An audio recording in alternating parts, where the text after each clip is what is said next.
com. Guys, this is an unprecedented time, but we've given you too much gyan on the COVID. But today I'm going to talk realistically about what's happening in the angel investment sector. I'm with Rohit of Cloud9, Apremeya of Vocal, Venk of New Ventures. All three of them have built brilliant businesses in the past. They're here to tell us what the framework is to go ahead and do very well for ourselves. Hi guys, how are you? Good. Doing very well. Good. Doing very well. Okay, the thing about these guys, they've invested together, okay? And they've invested in over 22 startups each, Venk and Rohit, that's 44 in total. Apremeya would have probably invested in 35. That's amazing, guys. Do you guys keep a count on the numbers that you invest in? Should be.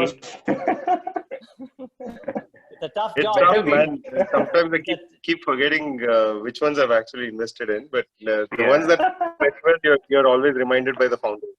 But you like one thing about these guys, they've all invested in Geist, which is a beer company. That's an amazing company that we all love in Bangalore. But without wasting your time, let's get into these brass tacks and the questions. So guys, what's happening in the market today? Let's go beyond COVID. What's the reality today? Who wants to take this question first? And we'll move on to the deeper thoughts in a bit. So I can take you want to it. Go for it. Go on. Yeah. Go ahead, Apremeya. So I think broadly, there are different types of companies. There are companies which had a great tailwind. There are companies which have really suffered because of COVID. So I think, the companies which have had a tailwind and are making, that's one category of companies which are extremely attractive for investment. Sectors like EdTech are doing very well. Those are some of the places where people will still look to invest, of course. And there are companies which have a tailwind, but might not have cracked the monetization yet, like content companies like ourselves, Vocal. So taking advantage of the growth with the tailwind, but of course you need more and more money to keep growing. So that'll be the next set of companies which might be interesting for investors in the future. And of course there's a lot of headwind for some of the companies like transportation and mobility, right? So those are the guys who will take some time to recover, and it's very important for them to remain patient, figure out whether post-COVID times will be the same as pre-COVID times for each of their businesses, strategize well, reduce their burn, all of those things that we've spoken about in the past. So all of that is important for them, right? So I think this is how I would segment what's happening across. Rohit, do you want to tell us what's going on? Yeah, so taking off from what Apu shared, I think what I have seen or started witnessing with a lot of let's say the Series A or slightly let's say active investors across sectors, staying sector agnostic. I think there was a gradual shift towards looking at sustainability as a key factor, rather than just looking at impact versus longevity and all of that, right? I think slowly we've started seeing that shift, but I think COVID has certainly redefined that. I think a lot of these guys are now looking at establishing parameters. Not that disruptive impact creators will move away, but I think the kind of lens that some of these guys will start applying, which makes our positions a little more trickier, right? Because we were all discussing, right? I think in terms of us looking at impact creators versus who can actually go to being able to raise further rounds of capital, which is where an angel kind of makes their exit. I think it's going to become extremely sharper, and this is, I think, valid across sectors. And I think that is what a lot of people should focus if they're really getting into it. I think it has to be a clear mandate from the word go in terms of when and how soon are they going to get into sustainability, given that this has become a hard reset now. So that's how I'm seeing it, really. Venk, this is an interesting thought process, right? I mean, you have two entrepreneurs, modern day entrepreneurs. One's built healthcare, one's built, a great, mobility company, and, he's now building a content business. What's happening in the tech space in terms of IT services, that seems to be resilient at this point of time. And but I don't see any product companies taking off other than the SaaS businesses. What's the situation for you? No, I think what I'm finding and what majority of the IT sector is finding is that most of the IT sector is dependent for its survival in the Western markets, right? It could be Europe, it could be US to a large extent. India is very, very, very small portion of that, and I find that the other than some specific sectors like travel and tourism, most of the service sector is pretty resilient, and when we are finding that customers haven't done so much of cut, even though we had expected that to happen. Even with major sources of revenue eroding for them, they are looking at the long term. Right? So I think at least from the IT sector, I think we will do well. But in the Indian ecosystem, in terms of startups, I think valuations will be challenged as we go along. There will be less allocation of capital to businesses, especially in current environments. And interestingly, you mentioned guys in our portfolio. Those are the kind of entrepreneurs I feel will make it. People who have experience, who know how to be conservative at the right time and go out and spend a lot of money when it's needed. So I think experience will factor in a lot. People like Apremeya, Rohit are good examples of people who have been there, done that, right? So those are the kind of people who will make it in this environment. Okay, Apremeya, I want to bring it back to those days when that brilliant story came out about how Taxi for Sure had that 1 week runway before you had a buyer, right? That made for an amazing story to tell. I mean, you've gone through a crisis yourself. You've seen what a crisis is. You've seen what a financial crunch is, right? How can entrepreneurs in your portfolio learn something? Entrepreneurs watching this, how can they survive this problem of getting low on cash? Do they go and merge with somebody? Can they work with somebody else by collaboration? What are the ways to survive? Now, let's say thrive. The survive is a bad word. You might actually, then you believe that you're going to go off in a while. So, how do they thrive based on your experience? So in our case, a lot of things came together. So our company was called Serendipity. It had a lot of serendipitous moments all across its journey, including how, we ended up selling, right? So things that were out of our control, eventually giving a decent result is what happened. But, it was a result of a lot of, market dynamics, things that we had done in the past, like running a very tight ship, right? Across our journey helped us. Having two competitors and being in a space which is so hot in 2015, right? Helped us, right? What didn't help us was the Uber rape incident, and various other things. But you can't design all of this, right? So now COVID has hit. Like, if COVID had hit in 2015, we wouldn't have had the same story, right? So it depends on various scenarios. Now you've done your homework, you've run your business well. Are you in a situation where you can actually consolidate with the rest of the market by merging or whatever else? It depends on whether you have competition or not, and whether that competition thinks highly of you or not, right? So a lot of factors like that come into picture. So there's no playbook to survive, Absolutely. a financial crunch, but your ability to read a situation and make the most of it. I think, the most nimble entrepreneurs will be able to, make the most of such situations, right? These are the situations where great companies can be built, and a lot of other things that wouldn't have happened during business as usual will happen, right? So, so I think, a lot of things have to come together. You have to keep your ears and eyes open. You have to read the market scenario very well and make the most of it, is what I would say. Okay. Rohit, I want to bring it to you now. You being a large corporate today, I didn't know that teleconsulting was not allowed till you told me. I mean, till March 23rd, apparently it was not allowed, right? And in 2 days, they asked you to prepare. And by the way, one thing about Cloud9 is whenever I come into your hospital, I see so many startup ideas floating around there, right? How are those startups working with you now? And talk about the teleconsulting piece too. How did you pivot? Because to Apremeya's point, you pivot fast. You as entrepreneurs, you can't read a pandemic kind of a thing, but you learn how to move fast, right? You want to talk about that a bit, please? Yeah, no, you're absolutely right. I think, we'll get to healthcare, but I think I was just trying to relate to what Apu was just saying.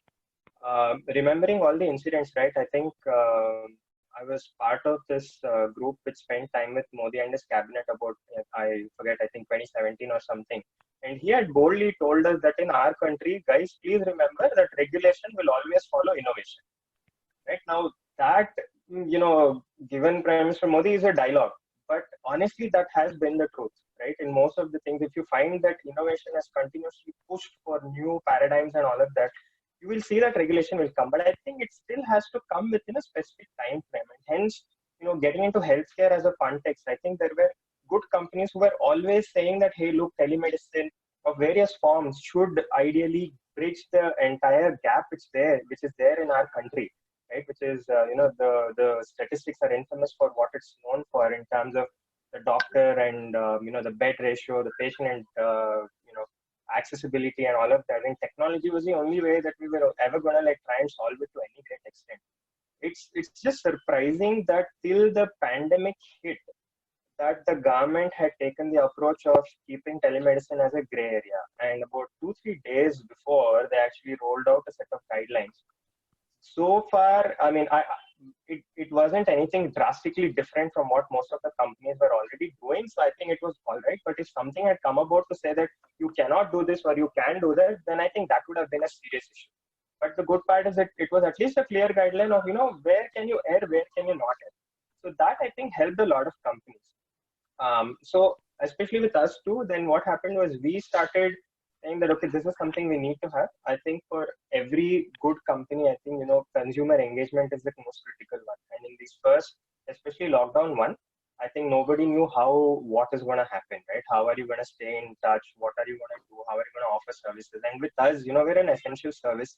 There is no way we could say that, look, let's not do this, let's take a 15-day breather and nothing will happen.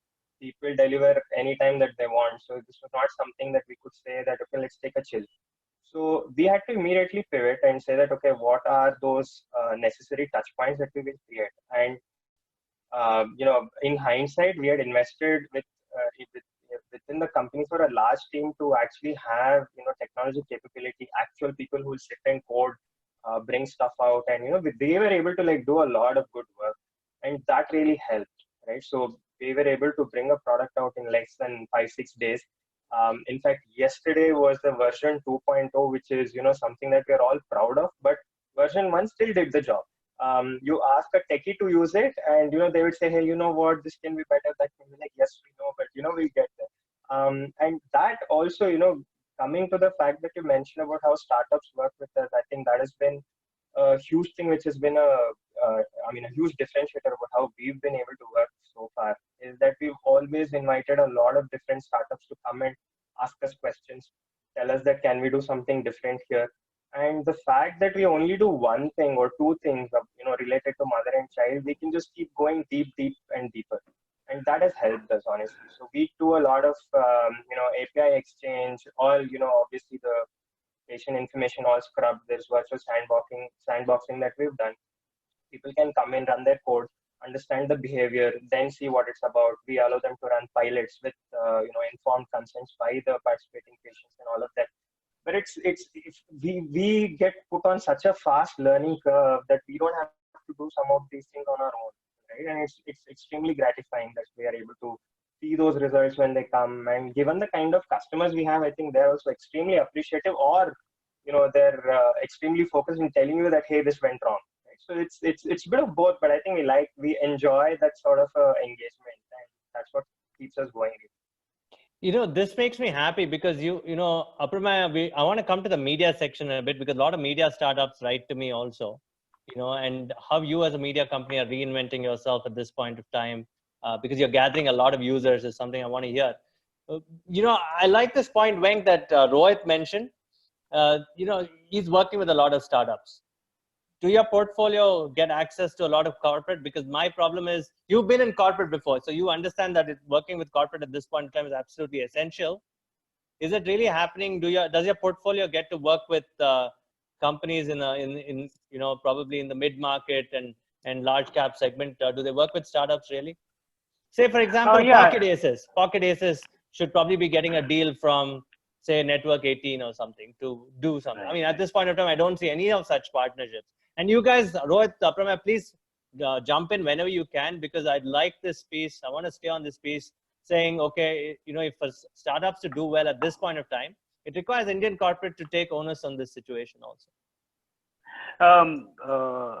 Vishal, you mentioned Pocket Aces.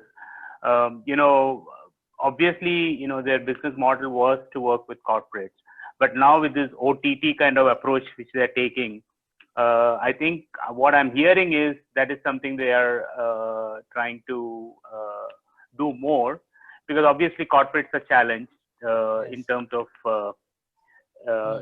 payments and all that, right? So I think even if you take a company like TapChief, which is one of the investments which me and Apremeya have done, they used to work with some big corporates, Hindustan Lever, for example, right? And I think they are having a little bit of challenge in that area. But interestingly, most of these entrepreneurs are trying to figure out models which can make them, less dependent on some of these corporates, right? And like Pocket Aces, we mentioned OTT, those kind of stuff. So I think over a period, the businesses which figure out the model to stay alive, right, are going to be the people who are going to succeed, right? People like Rohit, they have an essential service kind of business, right? People need to do that, but I don't know if a Pocket Aces is essential, right? They're going to. So those are the people who need to do more innovation in terms of how do we approach, making revenues and sustain themselves. Apremeya, you want to add to that? Because, it's a content company, and, it'll be interesting to know your views on how content startups can scale. Yeah, so there are various types of content companies, right? There are like edtech companies are content companies, but absolutely, they've so most of the edtech companies have a revenue stream coming in right away, right? So you've got that revenue engine happening, and there is a spike in your traffic and demand to learn online. So you're going to really ride the wave of COVID, right? Whereas there are companies, even for example, a lot of other social media companies where most of the social media companies are funded and not yet revenue making. So there are some small companies where they got a spike in demand, but their video hosting costs got so high that they needed more funds than what they had before, right? So the spike really didn't help them. It only increased their burn, and and because of the COVID situation, if nobody funds them now, they'll have to, right? So content companies in different places have different kinds of challenges. Some will ride the waves, will really get negatively affected because of increased demand if they don't have a revenue stream. Okay. Would you agree with Venk's point on you need not depend on a corporate now? So, I mean, if you're a B2B startup, there's no way you can't. I think Venk's playing nice music. Venk, who's playing music? It's amazing. I think my okay, sure. You're playing Roja, but that's nice. No. What happened was suddenly somebody called and I pressed that. I wish every startup had a Roja kind of moment, where corporate comes and sings that song to them, right? I don't see that happening, right? I don't really see corporate singing the startup tune. That's the problem. If you're a B2B company, yes, you need corporates, but I don't see too much of a coordination between what companies, really big companies. So if big companies are very transparent about the challenges that they face and say it out in the open, there'll be a lot of startups which will come and solve it. But the behavior is to sit and solve ourselves, right? Which might be solved, but it might not be the most efficient and the most fast way to do it, right? So I think a lot more corporates can come out and say, Yeah. okay, these are the avenues that we're looking at. Yeah, I agree with you, Apremeya, because you as angels can put only not finite amount of money. It's not infinite, right? You need more funds to get ideas out there. But where do you see large corporate coming and putting in money, or do you see billionaires in India, like we spoke? Should they do more for the Indian context, or are we becoming a digital colony today? It's a scary situation today, because I asked this question about Reliance Jio as well, because they have about seven global investors at this point of time. All the carriers are becoming foreign invested companies, right? That's data of Indian consumers going to the hands of foreign customers, right? Or foreign businesses. I mean, I don't want to sound nationalistic, but what is a better outlook here, right? I mean, yes, we have to make money, we have to build businesses. But what is the role of corporate, our billionaires? Because you angels can fund as many, but in your portfolio, you want at least 50% of your portfolio to succeed. Rohit, Apremeya, who wants to take this? Go for it, somebody. Rohit, you want to take it? Or both of you take it. I want 100% of my 100% of my portfolio to succeed. Why only 50%? That's true. That is true. Absolutely. Absolutely. See, that's the bias, right? That's the media bias, right? We've been told that only 1 in 10 will succeed in the investing community. That's like the playbook. And like Apremeya said, there is no playbook. Why can't all 100 succeed? Yeah. Correct. So what are your thoughts? Yeah. No, I think there is, I was mentioning this a little while earlier too, right? I think somehow in the Indian context, there haven't been a lot of the established players, be it individuals or companies. I think people buying out startups and all of that, which we keep reading about in the Valley kind of situation, right? About, Facebook buying WhatsApp, or you will find a million others who, we wouldn't have even heard of, which was probably B2B companies and all of that, which got sold, right? Which meant unlocking value. And, these guys go and build more, people who came out of that. So for example, there is one guy we all know who's common to all of us, Ramakant. You also know him. Yes. Who was the CTO of Myntra, and Ramakant on his own has, I think, funded 100 companies, right? But very few guys who would come into a situation like that where they were unable to unlock value and then say, okay, let me go spread this out and help more companies do that. I think we need a whole lot more like that. I think we need Geos of the world to come and buy a lot of Indian Infosys to come and buy a lot of Indian companies out. I'm naming this without really getting into Infosys' real business is not in India, but but I'm just saying that we need where the big boys give some of these early ones a little bit of a break, and I think that belief is important. That this keeps going. Otherwise, what will happen is the ratio will always be skewed. It will be that 1 in 10 who will actually see the limelight of something like that, right? And we have seen that raising capital is not as it's not the same as being able to give everyone an exit, right? Now, how many of all of these companies, the so-called unicorns and all of them, are really in a position to start going public, or giving their investors a real exit opportunity, right? I mean, again, our laws don't allow for it, so whatever reason. But I think raising capital can also have a limited timeline in terms where that will go take you as a company.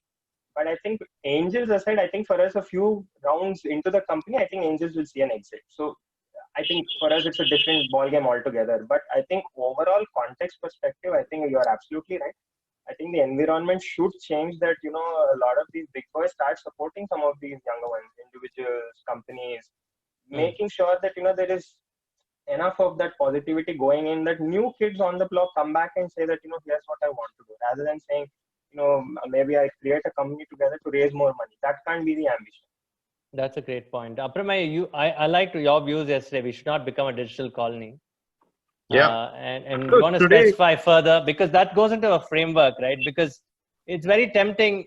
I've been hearing a lot of stories where, companies may get, a lot of the young startups get acquired just for the idea. And, the temptation of salary, right, kills you to build a business, right? Because you're secure. I want to draw from personal experience. I'm sure all of you at some point of time did not have rich fathers, and I'm saying people who are mega rich or whatever, right? No. So I want you to come to that too, please. Yeah. So I'll tell you our experience, right? So every time we've we've had to raise money, we've had to take money from everywhere else apart from India. Like the Indian money that comes into, so how many times, so out of the 10 pitches that I do, 9.5 or more are to non-Indian funders, right? Investors. So now that, and is it true? Like, do we not have money at all in India? That is not true, right? So there's so much money in India, but that money is not coming into, new age startups like the way it should, right? There are very few Indian funds. There are, HNIs or billionaires or millionaires who probably are not looking at startups the way they should. Right, and even if there is somebody, they want to build it themselves, right? So that lends to us going to the West or to China or Japan or anywhere else to get a lot of money, right? Which means you pretty much sold the innovation that you've done in India to everybody else, right? And the money that comes to the person. So let's say startup which has raised money from everywhere else, the founder makes money. That money is also not coming back into startups too much. Very few people will, who made a lot of money, who have given back to startups in a significant manner, right? So I think that has to change. And on the other side, the entrepreneurs also have to change. Like, just because you got acquired by a bigger company, if you start losing interest in working for your product, or you got acquired and you lose interest in working, and you're on to your next big thing or whatever, then that also doesn't encourage the big startups, big companies to come and buy the small startups, right? So I've heard a lot of experiences in that regard also, where I acquired a company, but the founders suddenly just want to think about their next gig and not really invest their time, money, or time and effort into the new company that they've joined, right? So that doesn't encourage people to keep buying companies. That's true. That is true. Venk, you must add to this point. You've been around. You've seen how Mu Sigma grew. You've seen how you raised money from Parag Saxena, back then in Invesco, right? Right. And you should tell us these things. In many ways, US was a very different market that you worked in. Every time I land in the US and I open the papers, I see $100 million like it's a cup of tea or coffee. I don't, and it's a lot of local capital, I'm sure. Right. And the seed rounds are very big there, obviously, of the cost of living. But I mean, I don't know, maybe I'm expecting too much from our country. But it also makes me feel sad that we're a poor country, although we have achieved so much. Yeah. No, Vishal, what I would say is actually, if you look at the data, 57%, I think there was an EY report which said 57% of Indian companies are owned by outsiders, right? It's only 26% that is owned by us in India, right? If you look at the overall picture, right? So, if you compare that to countries like Australia or US, it's almost, they own about 60-65% is owned by of their own, right? So that has to change, and it's not that we don't have the money. If you look at the number of billionaires we have created, you look at IT services as a classic example, right? Or IT service companies. There are so many of them, who I feel, could look at domestic investments, but still the thing which has happened in India, and I may be, I don't know if I can say this, but the concept of an unicorn, which has created a lot of misinterpretation in terms of what, how companies are valued. We don't look at the bottom line. We are only looking at, what is the future growth, right? And, the people in China and people outside, they're putting money into India, and they're making too many of these valuation decisions, which makes a company with no bottom line a unicorn, right? And I think that is what this COVID kind of environment should help us change, where there has to be a bottom line approach going forward, which I think will happen. And I agree with Apremeya and Rohit in the fact that our Indian billionaires, whoever it is, and I think people like Chris and people like Nandan, they've done a lot, but more of them more of people like them should join and invest more in companies in India. Okay, where do you think we missed the bus, Venk? I mean, see, I mean, IT services, they didn't go to any PE or anybody. Very few Yeah, IT but if you companies did. remember, I mean, why can't we have that? Why can't we have that moment for the startup ecosystem? I mean, we still talk about the same Narayan Murthy even today, and probably we'll talk about the same Binny and Sachin in 2035. That should not happen. Right. No, but if you listen to the Parag interview which we did last time, right? Remember what he said? He said that IT services, you didn't need a lot of capital at that time, right? It was more of a cash flow kind of business. Whereas today in the startup environment, you need a lot of capital to go into the business, right? So there is more risk involved today as compared to the. I'm not taking away anything from what they have done, but I think our Indian billionaires or HNIs can do more to create that environment in India, and I think I'm seeing that happening more and more, right? But our dependence on foreign capital has to come down. But I don't know how that is going to happen. But if more and more entrepreneurs look at and there is an environment and an ecosystem created where Indian HNIs are starting to invest more in India, I think we will be there. So Apremeya, I want you to add this. So, Rohit, Vishal, go on. Please, go on. Vishal, Please, I have a theory on this. Go on. Sorry, just on that same. Please, you should go on. Yes. Actually, a borrowed theory, not really my theory, borrowed theory. I'll tell you who shared this. But if you look at it from an overall context, right, as to why aren't people, for the same discussion point about why aren't more people investing in something like this? What is the alternate form of investment? It's the public market, right? If you look at the number of people who put money into public market investments, it's huge. It's been growing. It's always been growing. It's a lot of people. But even with that, I may get this number slightly wrong, but the range is that retail investors in our country in the public market is as low as about 8 or 9%. You're absolutely right. You're correct. You're correct. And in most developed markets, it's high 30s. Right? So it's significant. It's like a 3x volume, capacity right there. What does that mean, right? So, for example, who are these guys who are coming in and investing into some of these, right? We don't have in our country an opportunity to, let's say, own a piece of share of, let's say, an Ola or an Oyo or a Flipkart or anybody else. Because why? They don't qualify for the norms in terms of how they have to be listed. This is what is very different from what happens in the US. Why are more people interested is because with a particular set of norms, you will be able to seek an exit at some stage or the other. Here, the long-term perpetuity of something like this happening is a far more lesser, possibility. Right? That you will see this, that you don't know that, some of these guys can go public or not. So what does that mean is that you're waiting for somebody else to come and buy you out. And which is, that seems to be game that it doesn't happen as often, right?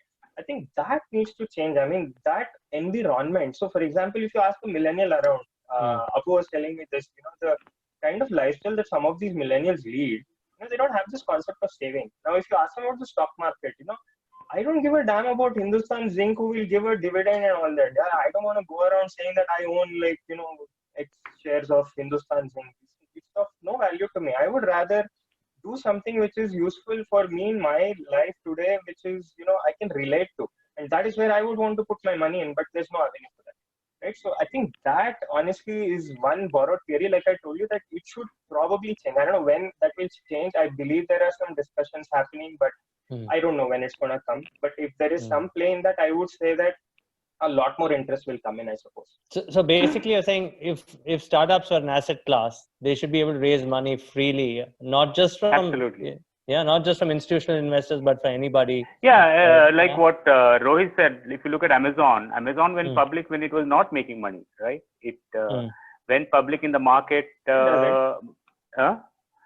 So I think in India the regulations don't allow that. India, the regulations say that you need to have a profit. 3 years. Right? 3 years profit to get into the public market, right? So maybe those regulations need to change and the government has to play a role in it. But and I know government is going to be slow to move on these things, right? So I think we have to be dependent on... This is exactly why... Sorry, Venk, and Go this is on. exactly why good companies are going and establishing in a Singapore entity, Or a Delaware. not in an Indian entity. Yeah, I mean, and what's going to happen is it's only going to bring in more dollar money, right? And Absolutely. Right. playing to that correct. rather than playing Correct. to this.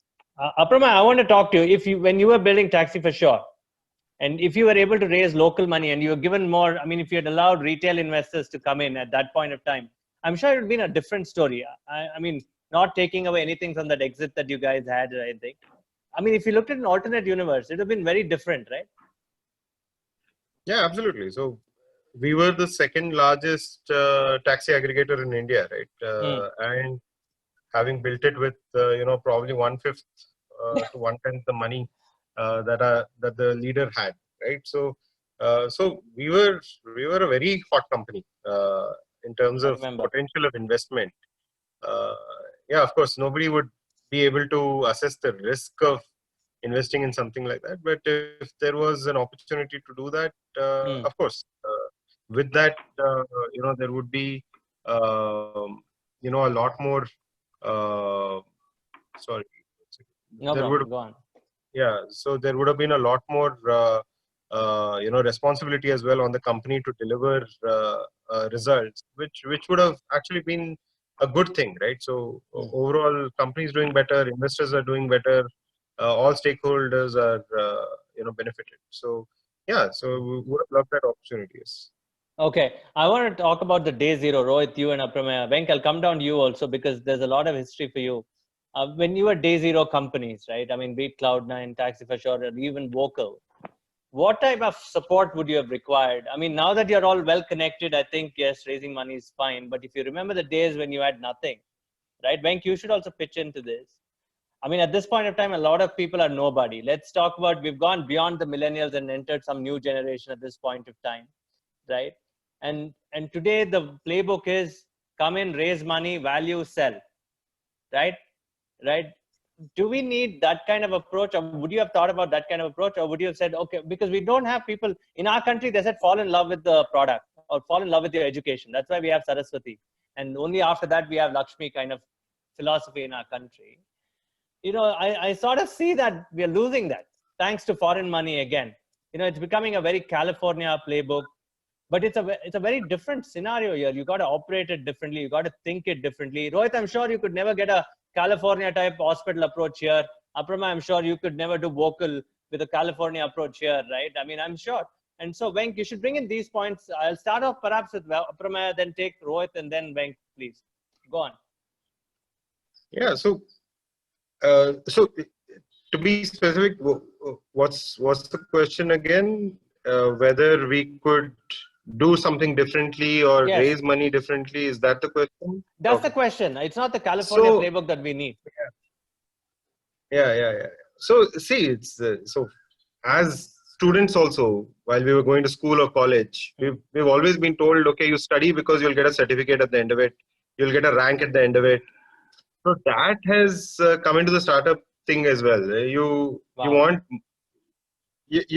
the measure of success is this round of money that you will raise, right? And now if people do everything apart from building a great product to go raise money, then that is the wrong book, right? Because you're building this whole empire on very bad fundamentals of customer experience and various other things. Your supply isn't happy. If you don't keep all of those fundamentals in place and really put your mind and heart into solving unit level problems as a small startup, then pumping in money because you have a great degree or some people in the industry and things like that will never work, right? In the long run, it will eventually come out in a different way, right? So I think the playbook that we need to teach ourselves, all the entrepreneurs in India, is to really fall in love with the idea and product that you're doing, right? Okay. I see lesser and lesser of that happening over 10 to 12 years. When we started Taxi for Sure, we didn't even know how we'll make money. We were inspired by the stories of Flipkart and Redbus and Make My Trip and Naukri, and all of those are the stories that I read and I got inspired, right? And we said, logically this, the whole everyday travel mobility also has to be solved, and that's why we started solving it, right? In the process of solving it, we got interest from investors and everybody else. Suddenly we became big. So the intent was not play a playbook of valuation. The intent was to build a great company which solves a real problem in the right way, right? If you do that as a very young startup or an entrepreneur, I think everybody else wants to be part of that ride anyways, right? Yes. I think we should start living that kind of a thought process.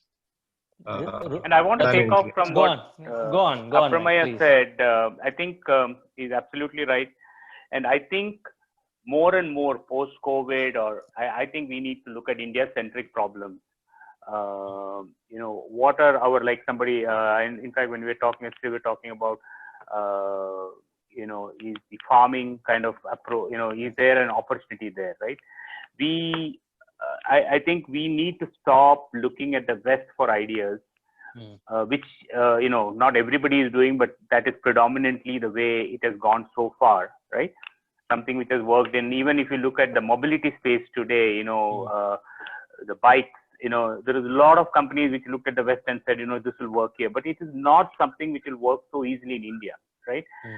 Because of so many challenges which we have. But we still went ahead, we still got funded, right? And some of these HNIs, including us, we put money into it. So what I'm saying is, can we look at more problems which are predominantly India-centric, not to the West, right? Yeah, Is that possible? Is that possible? And look at long term. Apremeya's previous business and Vocal that he's building, and Rohit's also very Indian businesses, solving it in a very Indian manner, right? And Rohit, we'll get into agri-tech in a bit, because we want to talk about opportunities. Yeah. What are the opportunities going forward? But Rohit, do you remember your day zero? I like your business because you knew Dr. Kishore, and you had to build the entire product around this man who knew his work, right? Talk about that moment of time. An advice to entrepreneurs that, look, it's not, you guys actually should come. Next time when we have lunch, I'll show you my WhatsApp messages, and thousands of entrepreneurs will write to me. The question is, sir, I want to talk to investors. First question I ask, have you launched your product? No. Okay. And maybe they've been reading something in California saying, you'll probably get it at a discussion stage itself. Then I tell them, if you've sold 3-4 companies, maybe you'll get it at that stage, at a discussion stage itself. But they get very upset when you say, I'm not going to introduce you to investors, number one. And the other end, I meet entrepreneurs who've raised 2 million or 3 million, okay? And they go take to the internet, and I'll call this, okay? I'll not mention the names. They'll say, they go on Instagram recently and say, we are 2 co-founders, we've got an Audi, one's got a Benz. These are first time guys, 23, 24, and I don't know what's happening. And completely like the Western model. Rohit, I'm sure when you started out 12 years or 14 years ago, you would have not thought about these kind of things, and leave alone Range Rovers or Audis or Benz, right? Yeah. No, absolutely. I think, again, taking a cue from what Apu was saying, I think for us, it was more about, the coming to the part about raising the money. I think it was more about what a lot of people miss is being in the right place at the right time, right? It cannot be that, okay, I saw something happening, let me go and jump on that. It works for a limited period of time. But for us, day zero was like all in. This is something we wanted to do. We knew that there is an opportunity. We felt we were in the best position to try and make something out of it. And it was all in. There was no two ways about it. It was, in fact, in a lot of the founders, measure of success, this first single unit, which is in Janagar, that being successful was it, right? But I came in and I said, hey, here, this is the base, right? But so for a lot of us, it was all about, what is it that we are trying to achieve out of this, right? So from there on, if you really think about, why did we even go raise money and all of that, if you look at it, I can't say this in as many words, but we're not something which can attract huge investments and all of that, right? So in the sense, for us, once the money is put in, like capital deployment into a physical asset of ours, takes 1 year of gestation for you to put the building together. So for 1 year, your money is only going towards establishing an asset which will return some capital over a period of time, right? So if you think about it, it's not really a venture capital play or anything like that. They'll say, go to banks and go to all these guys because there's a cash flow and all of that. But we still had to create something as a hype or as a possibility or an aspirational value that with this the growth can be faster, it can be multiplied, it can be something on the basis of what we had already achieved. It wasn't something that we figured out that okay, what, here's what something we will do. We were the first ones to do it. We were the first ones to even say that hey, there is ample opportunity for capital to come into something like this, right? So I think people have to really define as to what are they really solving for, right? I think that right place, right time thing is really something which is useful, and I take a lot of, the reason I mentioned that is a lot of our startups, at least the ones I spend time with, it is in today's day and age, again, Vishal, it is very easy to constantly be on this treadmill of speaking to investors, trying to raise more money, right? It's like, guys, please stop it, right? Do not go down the treadmill simply because we are invested, so Matrix will ask, hey, can you intro and all of that, right? So I'm sure Apu will face that, Venk faces that. But, I think people have to get off that treadmill and say that let's create something where these guys will start getting interested on the product and not really because of, who has invested in something like this, right? I think for us, you won't believe 2011 was when Matrix first invested in us. I started speaking to people from 2009. It took 2 whole years to really get into something else. So people cannot assume that this will happen, right then or, whenever they are ready for it. If you ask me, I would have probably wasted a lot of time in those 2 years, which was, I don't get that back, right? I think for me, the very reason I got into angel investing was not really because of the ability to deploy capital into good businesses. I think it was more because at that time, I really, really missed, good people telling when to do what, right? There was no networks. There was no, people telling you about, who's the right person to meet. It was just, discovery on your own, right? And, in spaces like where Apu was saying, there's a lot of capital getting deployed. So there was, some opportunity you will, brush shoulders and all of that. But with somebody like us doing it for the first time, I didn't even know when was the right time to do what, right? Because I have, honestly, all the investors I went to, they've stripped me down and sent me back, right? In those first few things. So I had actually given up saying that, okay, this is not the way to do it. But then figured out, okay, what are they really asking for, right? So it takes time. I think that is what I keep telling a lot of the startups that I am involved in, to say that, guys, learn from my mistakes, because I don't want you doing the same stuff over and over again.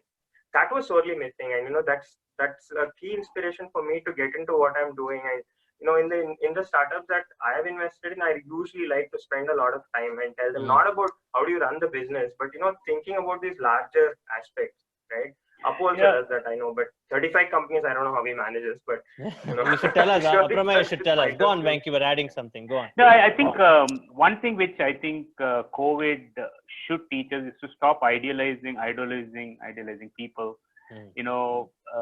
Just because somebody is a billion, unicorn, has built a unicorn, we think that is a playbook to build a company, right? And I think in India we have this thing of looking up to the 1 or 2 successes we have had. Flipkart, everybody was talking about Flipkart, and everybody wanted to be a Flipkart, right? Flipkart, and there are so many unicorns coming out of in that era between Flipkart and so I think it comes down to the same thing again and again. Can you build for the long term? Can you build a business for the long term? Now, coming down to the point of Apremeya, and it's tougher to build businesses in India. In the regulatory environment we are in, it's, I was in the US, so I found that it is much more easier to build businesses in the US, if you have an idea, because the government supports that, right? There's a lot of, even the bankruptcy laws are favorable, right? If you are not, whereas in India, it's much more tougher to build businesses, right? It is tedious, there's a lot of hard work, and I think that's why, we have to appreciate the people what Rohit was saying in 2011 to do those things is different. But as we went along, I think we got spoiled a bit, where a lot of money was available, even with ideas which have no meaning and no bottom line. People getting funded, right? Yeah. That spoiled. And you told about people wanting Audis, and I remember in the US, when we were building a business, even to meet a customer, you used to go in a very very beat up car, right? Because you don't want the customer to say that this guy is doing well, right? Whereas the environment in India is so different, where people as soon as they get right. So, but I think it's a learning curve, and I keep saying that we are at least 20-25 years behind the Silicon Valley kind of thing, and we are getting there. But I think this COVID should teach us some things, and I hope our VCs, angel investors, and the entrepreneurs learn from this. At the end of the day, business is for bottom line. You have to make money, and at least there should be a path towards that. Okay, I mean, we'll talk about the media business. I'll come to that. Apremeya, quirky moments for you from entrepreneurs that you meet on a daily basis or a regular basis, people who send you pitch decks. What are the to-do things if somebody came to you and said, okay, can you invest in me? What do you look at? This is a question for all of you, okay, one by one. What are the quirkiest moments, some funny moments? Don't mention the entrepreneurs' names and the company names, because, poor things, but how do you look at companies? Yeah, as in, I get like a few mails every day saying, I'm not going to tell you the idea, but I'm thinking of something really out of this world. You'll miss me. And, I'm looking at, you putting in $500,000 and, you have to respond to me. And if you don't, you don't know how to respond to such mails, so you end up not responding, and then you get follow-up mails from the same person saying, why haven't you responded?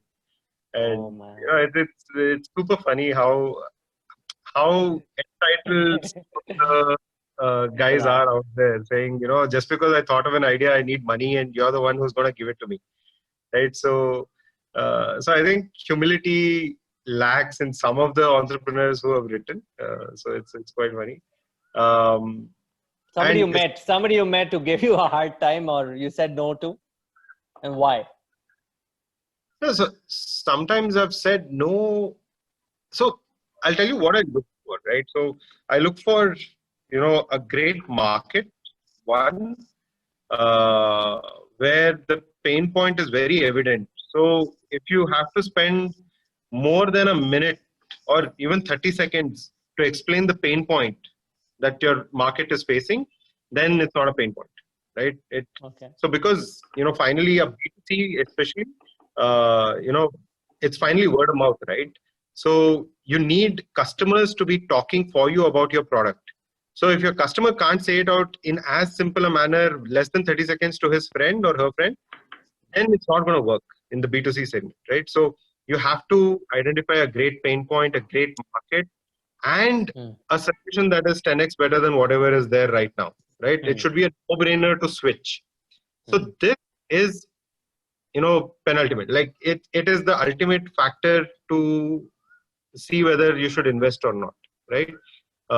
Second is the entrepreneur and the credits they have, the experience they have, whether they're nimble, whether they're humble, all of these things are important next, because a really good entrepreneur stuck with the wrong market cannot do well, right? But an average entrepreneur with a great market where the product market fit is super awesome will still do well, right? So this is what I look for. Like you can give the leeway for somebody to learn on the journey as long as they're going after a great market. Nice. Rohit, what about you? So I'll tell you what I find really funny. Okay, when people write to me or even discuss with me and all of that. One, I think the entrepreneur's perception of the market size, I think, is in a totally different orbit altogether. It is always like that, right? And especially India-centric, given that there is such poor, data available. It's just you can just think anything under the moon and just say this is the market. And when you push them back and say what work have you done to understand that this is the market, say no, but there's somebody else operating, and that's what the market seems like, right? I was like, okay, if you don't even know the market, that's the first thing you should really understand, if there is play or not. The second thing that people actually again have a bad perception problem is their ability to think what the customer will pay for the service, be it B2B, be it B2C, right? Most of these guys will never end up having customers who will pay for it. Everyone's fine as long as it's free and all of that. But that perception is again wrong. I think the third one is, while all of these are in rupees and all of that, suddenly when it comes to valuation, it jumps into dollars. I can't understand that at all. Why, right? I mean, please tell us in lakhs and in crores and all of that. Tell us you believe in something like that. Suddenly it just becomes, I'm going to go into I'm raising $3 million at $14 million valuation. Boss, what is that? Yeah? The mental math itself will kill you. Why? Tell us something in plain English and Indian denominations as to what are you thinking, right? Because then to me it is, and I don't hold back in telling people this. I was like, hey, look, get your priorities right. Because if you're going after some $1 million kind of valuation and that's the whole motivation, then probably, we're not the right guys to shake hands on, right? But I think that's really funny. And what I find is, I do spend a lot of time in the first meeting with a lot of guys. And one immediate thing that I find is, when I've given them a lot of feedback and they said, okay, in 2 days I will come back to you, I don't hear back from them at all. Right? So I don't know what is the deal with that, but maybe you frightened them. and listen, I think most of us are watching too much Shark Tank, right? To come and say, I want to raise 3 million at a 15 million valuation or something like that, instead of telling you the real problem. I know. Right? It's a situation. I mean, this is one thing. I like this because if you're coming, first focus on the product. Money is an outcome that'll come there later, and you can do whatever. You can buy your cars and all that later. Then the funny part is when they come to angel investors, speak about the problem that you want to solve. That continues. I mean, I always thought 2014 was like this. I can't believe even today it's like the same thing. Maybe that tells you that India is so young and still yet to grow up, right? And I'm, when they come to people like you, whether you invest or not, the relationship is also important. When do they care about the relationship at all? That, okay, you're not going to invest with me now, but I want to keep in touch. How many people do that with you? Or they just say that, hey, you did not invest with me. Why should I talk to him? Yeah, I think those are the people you feel. What Apremeya said about being humble is very important. I look for that too. And also because if somebody is coming and saying, I know what I know, I'm like, do I know what to do? Yeah. Then because everybody is going to come with a hockey stick, at the end of the day, their presentation is going to say this is the market, but the passion will come out, right? And if the guy is really interested in the idea, if the guy thinks that he can pivot the idea at the right time if things don't work out, I think you can make out. And I think I have to a large extent relied, even though I look at it, I've relied on Rohit or Apremeya to tell me, what they think. So whenever I meet somebody whom I felt good, I have always referred him to Apremeya or Rohit and say, what do you think, right? So, and it has worked both ways. But at the end of the day, the passion and the market has to be the prime driver. I like the word passion because Narayan I've known for 14 years. Okay, guys. And he's been trying to raise money from 2007, I think. Yeah. See, Narayan is a classic example because I met him. I met him maybe 2 years back, and he was telling me that he made beer in his garage in US, in New Jersey. Right? In the beginning, so that itself shows, right? And he said, I used to make beer. I used to, what the beer you're drinking is all, all no good or whatever it is. So I think those are the kind of, even Third Wave, for example, when you meet those founders, right, you feel that they really want to build something, right? They really want, they're not going to give up easily, right? But there are people whom you meet, you can easily make out they're just coming here, hopefully things will work out.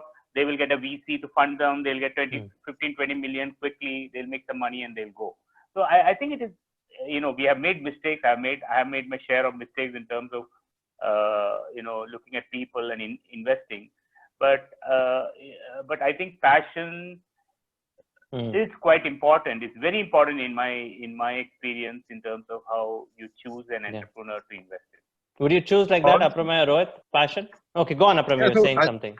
No, so I'll just add to the relationship part of it, right? So what I've observed, right from angel to, your Series B, C, D, whatever, investors of similar personality to the entrepreneur are the ones who invest finally, right? So it's because you have to meet that entrepreneur once in a while, whether it's once a month, once a quarter. You should enjoy being able to build the business with that entrepreneur, right? So you won't actually invest in somebody who is the total opposite of your personality, right? So I have observed that there has to be a significant personality match for the entrepreneur and investor to come together, whether it's angel or rounds beyond that. And it's kind of an advice to the entrepreneurs out there to also seek this, right? When they meet somebody, and they should also map the personality before they go and approach them, right? Saying, oh, okay, Apremeya is like this, so I'm kind of, I think I'm a personality who he would like, and I have a great market, and I have a great solution. Let me go and pitch. The probability of funding is much higher then, right? Wow, Rohit, would you agree with that form of an approach? That I really have to map you out, because then I can game the system, right? Rohit likes so and so. Let me curate my experience with him like this, and then maybe coax him to invest. I'm not sure. I don't think I particularly value that as an aspect. So far for me, at least, it's more been about the hustling capability. It's been more about the passion, like what Venk mentioned. Yeah, passion is very important. I like people who actually challenge me, who will say that, no, this is possible and here's what it is. And so far, I think all the ones who've done really well in my portfolio have always been the guys who are not afraid to challenge. Right, and not afraid to make sure that the answer is, like all the great cricketers, let the bat do the talking or the ball do the talking. I think people who let their product or service do the talking, I think those are the ones that I like, right? It doesn't matter if I can't stand the guy, but if it is still, if they're trying to build a great thing out there and I see value in it, I'm all for it. I agree with Appu that, those are all things that, which, you don't really, do you like doing that? Perhaps no, but I think some of my best ones are actually ones where people don't really necessarily think the way you do, and are complete hustlers on their own. I think those, I value them quite a bit. Okay. No, but okay. I just add one point to that. I think there is no, I think each of us are different, in the way we look at it. But that's why a combination between us, we evaluate it differently and then come to the same conclusion helps. And I think the portfolios where, I have invested with Apremeya and Rohit, I feel are doing much better than some of the investments I have done on my own. So I'll be very honest with that, because you see a perspective from Rohit or a perspective from because you've Apremeya, got others helping from, you. Different from. And sometimes I even, just have them chat with a friend of mine like Prashant in Axel just to get a feedback, right? So I think it does, it's a combination. I don't think there's a fixed rule, but I have always gone with passion as my number one priority.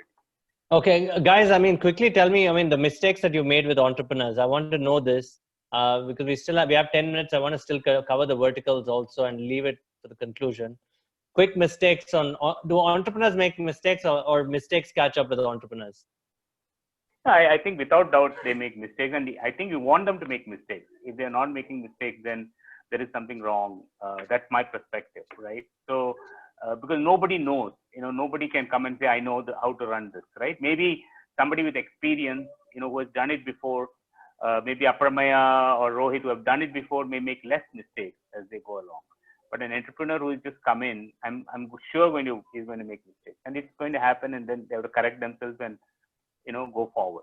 So is it okay for you to lose money or an entrepreneur that you thought that is had the way passion? it is, right? Okay. Because great. angel investment, if you look at the data, they say 90% of angel investments are not going to succeed, right? If you have better success than that, then you're really doing well. No, that's the reason I asked. 1 in 10 startups only succeed, Yeah. you know. There's a lot of luck. I feel there's a lot of luck involved in investing, right? If you ask me, Mu Sigma, I had my doubts when I wanted to invest, Yeah. right? But something told me just to go ahead, right? So That was a great investment. What, I little think- less I than think- 100,000, right? Okay, go on, What's Rohit, that? please. No, Go I ahead, mean, go little less than 100,000 Vishal, to I become a think millionaire.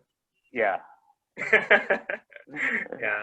No, I think for me, it's again the same mantra. I think right place, right time. So I would have probably Absolutely. taken a bet on a few companies where I thought, okay, if this does decently well, I'm good. But to my surprise, given certain situations and the market conditions, they've done exceedingly well, which is like, a pleasant surprise. So I don't think any of us can also call it straight saying that this is like an awesome thing to happen. Right? I think very, very few can actually say that and also get away with it. But I think entrepreneurs making mistakes will happen.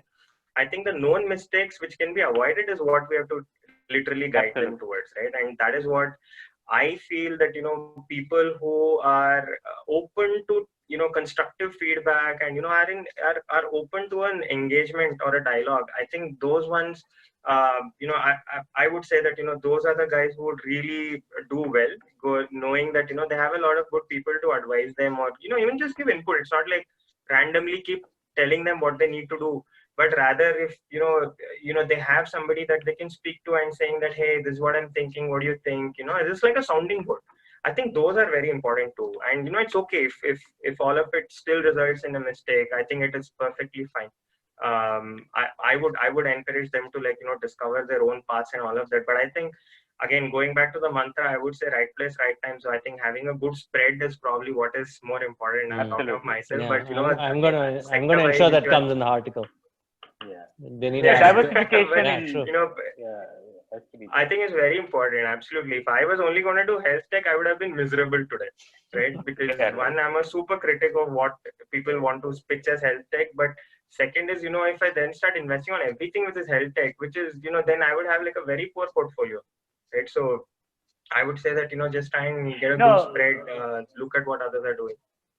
Yeah, Go but on. Vishal, I want to add one thing. I see, a lot of, even in your own program, I see a lot of people coming and giving advice and telling entrepreneurs, this is what I look for, this is what you should do, which is all fine and dandy, right? It is okay. But at the end of the day, each entrepreneur's journey is going to be different, right?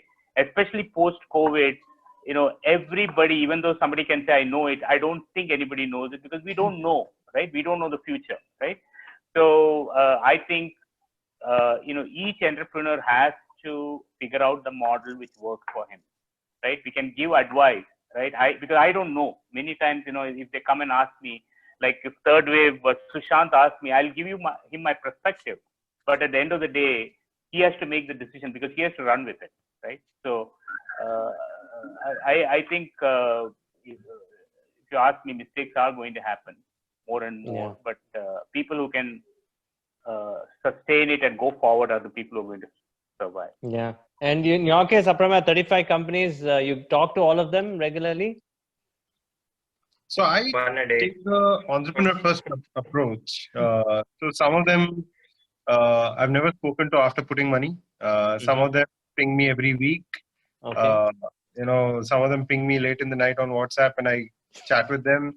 So, it totally depends on the entrepreneur. And I truly believe in that because see, if I took money from somebody and they started forcing their personality on me, Right. or their ways on me, then I'll have a problem, right? So hence, I'm there as much as the entrepreneur wants me to be there, right? And have to be very careful about not pushing them into a place where it's not natural for them, right? Then all the blame comes on the investor, saying you told me to do it, I did it.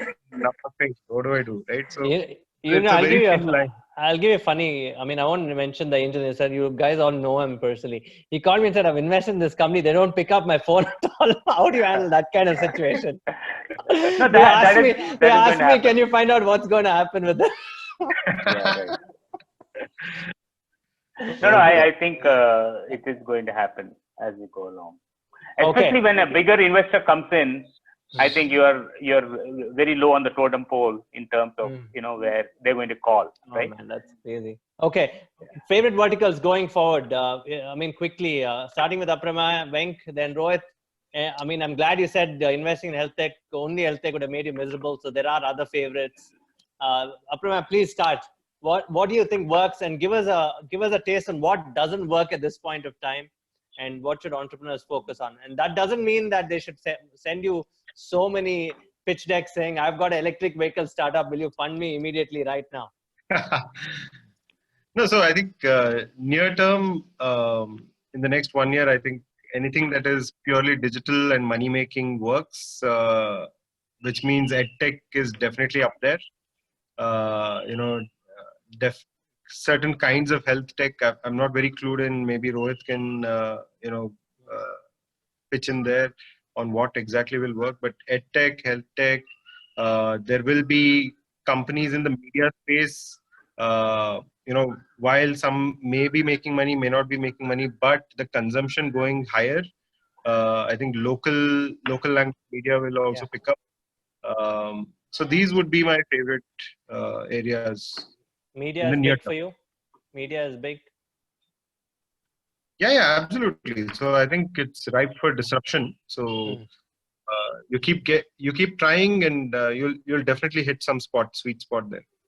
Okay, great. Venk, what about you? Yeah, if you ask me, I think I would surely look at fintech, which is an area which there's a lot of innovation to be done in that space. Isn't that crowded already, Venk? Isn't that crowded? No, but there are areas within fintech which I think we haven't touched upon. Cyber security, I think, is going to be a big thing as we go along. Like encryption, video conferencing, because I think the world is changing. There'll be less and less of more and more of working from home, less and less of going to office. Right. So as we go along, because we have proved beyond measure that this can work, right? Especially in a company which I run, I had my own skepticism that working from home will work, right? But having done that for the past 3 months and seeing the clients so happy, right, that they didn't expect this, right? When we went into this working from home, because we had this data security issue, can somebody take a camera and take a picture of my portfolio? Right, those kind of issues, but it has been proved that. So I think there's a lot of innovation going to happen in that space. I don't know what it is. It has to come out. I'm not so big on health tech, to be upfront, because health tech is going to require a lot of funding, and there's a lot of innovation which I don't think India is still ready for. Because if you look at the interview we made, are we creating enough PhDs in India? Are we creating enough people to do innovation in health tech? I think we are still far off in that. That's a different subject altogether, and a big one. True. Right. True. And Rohit, you? So look, I think my theory now is, if you look at it, and this is a general, indication to all the entrepreneurs out there, I think this is now, as the term is being popularly put, as a new normal, right? That new normal is not just for India, not just for, SAARC countries, it's for the world, right? Which means that people are looking for innovative solutions across. I am still bullish on health tech, but not necessarily people trying to solve only for India as a market, right? I have recently invested in a company which is solving for the US as a market, doing phenomenally well, right? They were able to unlock so much value during this time that, people said, why weren't you there before, right? So I think I would encourage people to look at a wider canvas, because the new normal is consumer behavior is quite defined today in terms of, will people step out? What are the safeguards to take place? And this is not going to go away in the next 6 months, right? If you are able to play to this, which means this is like, again, ground zero in terms of consumer behavior, it can only increase. So what does that do for you, right? So for me, I am specifically bullish on, I'm always bullish on health tech. I have to say that I am bullish on health tech. I'm particularly fond of agri-tech. I have one investment, but going to announce another very soon.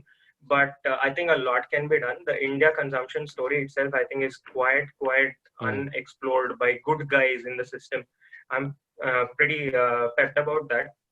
EduTech, again, I think Apu mentioned that. I think there is still a lot more which can be done. As people start, adjusting towards the new way of education in terms of different, paradigms of how you are able to consume this information, I think there is a good opportunity, right? Even from incumbents as well as new players to come in. And on fintech specifically, Venk doesn't like this, but I like it. Apu likes it. Neobanks, I think, will play really well given how the consumer behavior is reset today. I have a feeling that the neobanks are in a very strategic position to like really come good on a completely digital offering of what banks are, right? So it's a digital bank, complete no, digital. but the only thing I had to say to that was I don't know India's financial regulation where you need to be linked to a bank. You need to be linked to a bigger bank before you can do digibank kind of thing. Yeah. That is where my concern is, right? Where they have to be linked to a state bank or a HDFC bank, right? They cannot independently. You cannot have an independent neobank. That's my understanding. So maybe that will change, and you may be right. But that's regulation, right? One last point. Go on, Rohit. One last point, Vishal. I think in health tech, again, we discussed this yesterday. I think I would advise a lot of good entrepreneurs who are probably sitting on the fence thinking about is health tech the right way or not. I think the UPI movement in payments and all of that is a few months away. I think everybody has to watch the space closely. I don't know if it's a month or a year, but I think that is really going to unlock a lot of opportunities. So I think first more advantage in a scenario like that, I think will do really well, right? So I think if there are people who are watching that space closely, I think that is something that they have to really be, hopeful for. I'm certainly hopeful for. But I think that is something which will come. I think health tech unlocking value within our country, basis the Bharat Health Stack and all of that, which is all ifs and buts. But if it happens, it will really change the way things are. Okay. I have to bring this in. Do you get women entrepreneurs coming in and writing decks to you?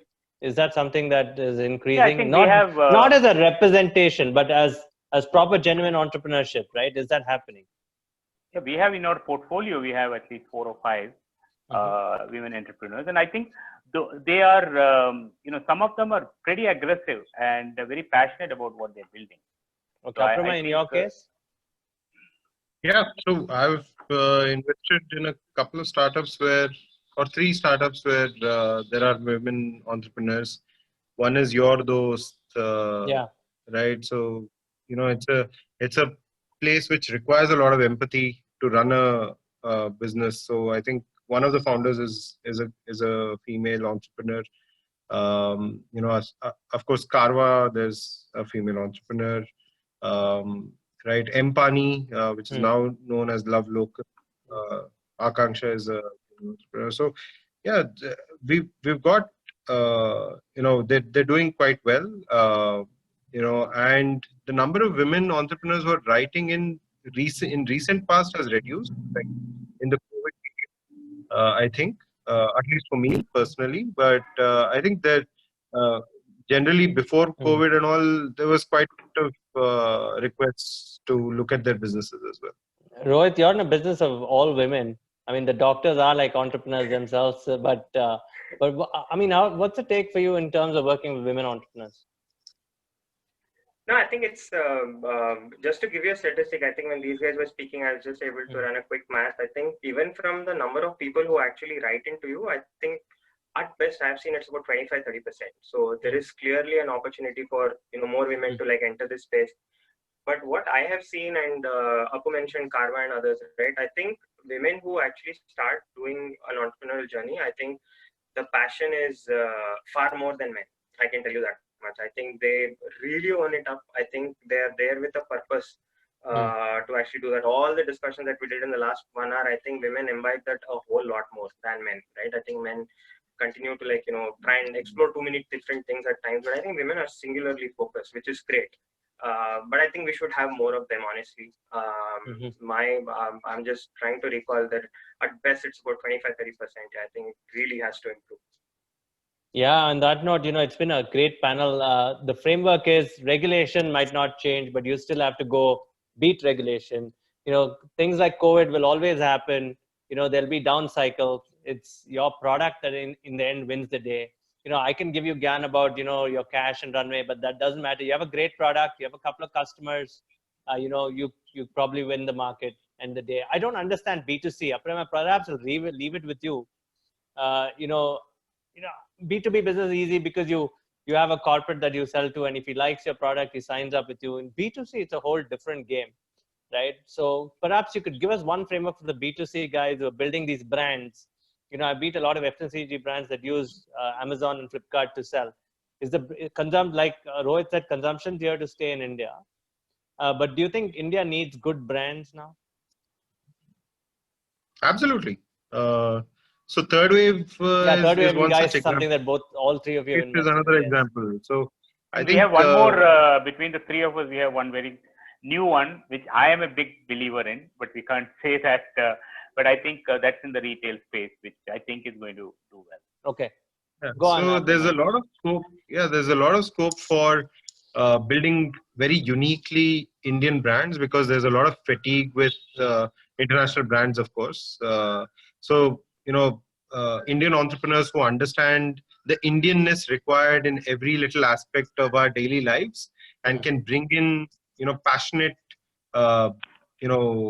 product experiences or product will definitely win really big markets going forward, right? So, of course, COVID will see a little bit of a downtick, not a little bit, quite a bit of downtick. But as Rohit was saying, consumption is here to stay.